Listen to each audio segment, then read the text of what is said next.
Sir நான் ஆட்டுக்காரன் வசிக்கிறேன் sir. ஆட்டுக்காரன் தோப்பில் வசிக்கிறேன். நான் சமையல் வேலை செய்கிறவன். என் மகன் டீ கடையில் வேலை செய்கிறவன்.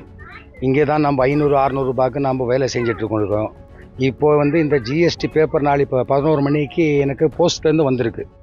இது வரைக்கும் நம்ம பையன் ஆதார் கார்டு, பேன் கார்டு எதுவுமே நம்ம யூஸ் பண்ணதே கிடையாது. நம்ம ஏழப்பட்ட குடும்பம் சேர்ந்தவங்க. இது என்ன ஏதுன்ட்டு எதுவுமே புரிய மாட்டேங்குது.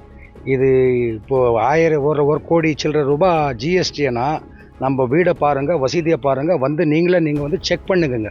நம்ம அந்த மாதிரி கட்டுற நிலைமையில் இருக்கிறோமா, இல்லை ஃபேக்ட்ரி வைக்கிற நிலைமையில் இருக்கிறோமா, என் பையன் ஃபேக்ட்ரி வைக்கிற மாதிரி இருக்கிறானா பாருங்கள். பார்த்துட்டு நீங்கள் என்ன முயற்சி எடுத்தாலும் நம்மளுக்கு கவலை கிடையாது. நாம் தப்பான வேலை நம்ம செஞ்சதும் கிடையாது, செய்கிறதும் கிடையாது. ப்ளஸ் பாயிண்ட் என்னன்னா, யாரோ வாங்கி இது யூஸ் பண்ணிக்கிட்டு இப்போ 1,80,00,000 ஒரு 2 கோடி கட்டுன்னு சொன்னால் நம்ம எங்கேருந்து கட்டுறது? நம்ம ஏழப்பட்டவங்க என்ன பண்ணுறது? 500 ரூபாய் சம்பாதிக்கிறோம், நம்ம 600 ரூபாய் சம்பாதிக்கிறவங்க வயிற்று கலவுறு தான். இந்த மாதிரி ஃபேக்கெல்லாம் பண்ணுறாங்களே, உங்களுக்கு திருடங்களுக்கெல்லாம் பிடிக்க மாட்டிங்களா? இந்த மாதிரி எதுவுமே எடுக்க மாட்டிங்களா? அரசாங்கம் எதுவுமே இதுக்கு தேவைப்படாத எடுப்பாங்களா?